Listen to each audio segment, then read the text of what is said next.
कहानी एक ऐसी इंसान की, एक ऐसी प्रिंसेस की जिसकी कहानी एक जुए की बाजी की तरह हो गई। जुए की बाजी की तरह इस तरह कि उसी की जान की निर्भरता उसके फियांसे पे आ गई है। अरे कहानी ऐसी कि ऐसी एक मैरिज की जिसमें हमारी प्रिंसेस को किसी से ऐसे से शादी करना पड़ रहा है जो उसकी जान बचा या ले सकता है। अब जान बचाने की बात ही आ रही है तो देखते हैं इस कहानी के episode third, my husband who hates me lost his memories का। थियोडो और वैलेंटिनो, ये नाम मैंने सुना है ना। आई गेस कहीं तो सुना है। मैं उस इंसान को लेके बड़ा क्यूरियस हूँ। मुझे उस पार्टी में ज़रूर ही देखने को नहीं मिला जिस पार्टी को मैंने अटेंड किया कि किस तरीके का इंसान है। तो सिर्फ़ और सिर्फ़ मैंने अफ़वाहों में सुना है कि वो किस तरीके का इंसान होगा। आखिरकार वो रियलिटी में कैसा है, ये तो मुझे पता भी नहीं। क्या वो सच में उतना दयावान और चार्मिंग होगा जितना लोग कहते हैं, या वो इन्हीं लोगों की तरह मेरी भी बुराई करेगा? आस-पास में कुछ महिलाएँ बोल रही थी, क्या पहना है? छी! जब हम देखते हैं कि यहाँ पे प्रिंसेस अपनी ही मन के द्वंद में फँसी हुई थी, तभी वो अचानक से सोचती है कि मुझे इससे ज़्यादा तो सूट भी नहीं करेगा। जो कपड़े मैं पहनी हुई हूँ वही तो एक है जो मुझे सूट भी करते हैं। क्या पागलपंथी है, कैसे कपड़े पहने हैं तुमने? बताना तो ज़रा। क्या तुम चाहती हो कि वो कुत्ता तुम्हें इस नज़रों से देखे और तुम इन नज़रों के साथ उठा करके उसके साथ काम कैसे कर पाओगी? अब मुझे शायद समझ में आ रहा है कि आज पिताजी मेरे कपड़ों में इतने इंटरेस्टेड क्यों थे। लिली एवरेट जो आज फ़ायदा उठाना चाहती है जितनी भी चीज़ें हैं उसका। कितनी हंसी की बात है ना। तुम ही बताओ, क्या उसे अच्छा लगेगा जो मैंने पहना है? क्या वो मुझ पे फिदा हो जाएगा देखते ही? बताना तो ज़रा। वो अपने भाई को चिढ़ाते हुए लिली बोलती है, मुझे तो लगता है कि तुम भी मेरे प्यार में पागल हो गए हो। क्यों? क्या सच में तुम पागल हो गई हो? जाओ और अपने रूम में कपड़े चेंज करो। और कैसे कपड़े पहन के तुम बाहर जा रही हो, समझ नहीं आ रहा तुम्हें? अब मुझे वो चाहते हैं कि मैं गार्डन में जाऊं और ऐसे ही कपड़ों के साथ जाऊं। पापा का आदेश है। क्या करोगी ऐसे कपड़े में मिलके? अगर तुम्हें ये कपड़े इतने ही खराब लगते हैं तो जाके पापा से बात करो, वही चाहते हैं कि मैं इससे मिले। ये लड़की अपने आप को समझती क्या है? अब मैं क्या ही कहूँ।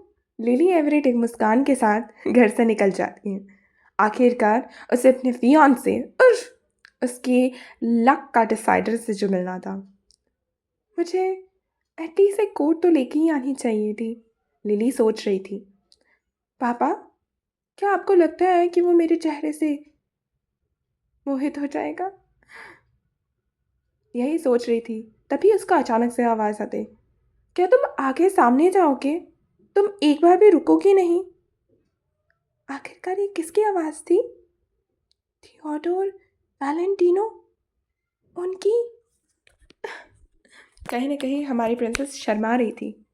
ड्यूक ऑफ वैलेंटिनो जिसे मैं मिलने वाली हूँ। मैंने पहले ही बहुत इंतज़ार कर लिया और हाँ, अब मैं आगे जाकर नॉर्थ वेस्ट में चले जाऊँ। कार्मेन, तुम मेरे साथ आओ। Yes sir.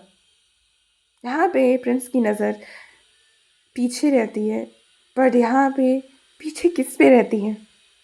आखिरकार हमारे प्रिंस की प्रिंसेस से मुलाकात होती है और ये प्रिंस जो पहली बार ही प्रिंसेस को देखते हैं, उनका तो नहीं पता, पर हमारी प्रिंसेस कहीं मंत्रमुग्ध हो जाती है।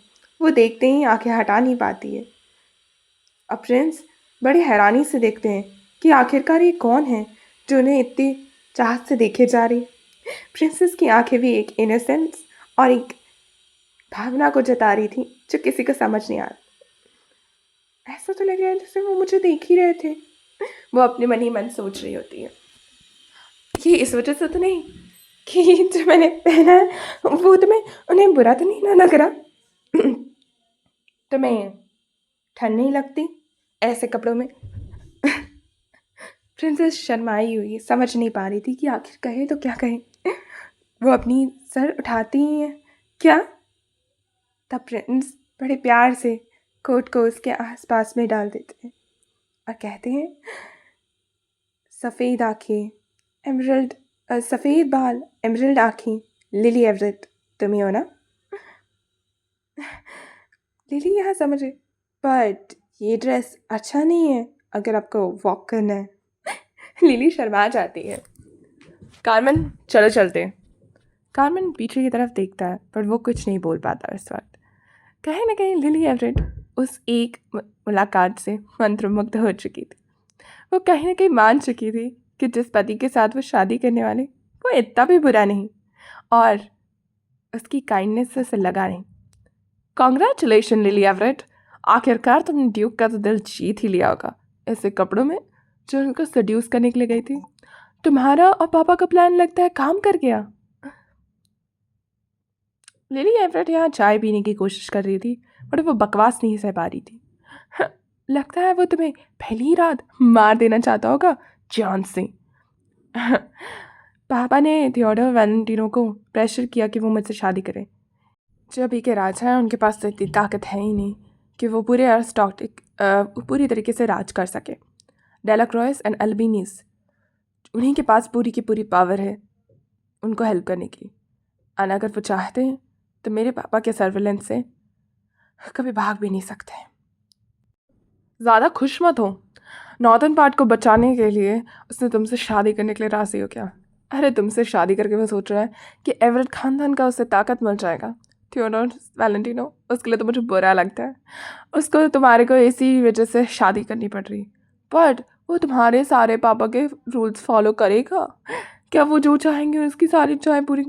जब तुम्हारा काम ख़त्म हो जाएगा तो तुम्हें ऐसे फेंक देगा जैसे तुम कभी एग्जिस्ट नहीं करते।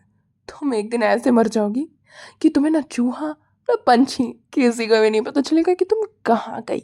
सोचा है कभी? तुम्हें ठंड नहीं लग रही? प्रिंसेस तो यहाँ पे उस मेमोरी को याद कर रही थी जिस मेमोरी के कारण वो उस इंसान से प्यार में गए।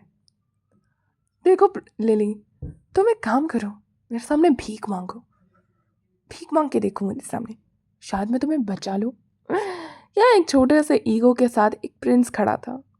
ऐसे में हमारी प्रिंसेस क्या करेगी, ये अपने आप में एक सवाल है जिसका जवाब मैं आप सभी लोगों को सोचने के लिए छोड़ देती हूँ, क्योंकि कहानी इतनी रोचक होती जा रही है कि क्या शादी हो पाएगी? क्या लिली एवरेट बन जा पाएगी? लिली एवरेट क्या थियोडोर वैलेंटाइन की बीवी बन पाएगी? क्या कहानी में कुछ नया ट्विस्ट आएगा? इन भाइयों का ऑब्सेशन अपनी बहन को देख करके बड़ा अजीब सा लगता है, बट देखते हैं ये कहानी को कहाँ लेके जाता है। आखिरकार ऐसा क्या होगा जिसके कारण सब कुछ बदलने वाला है।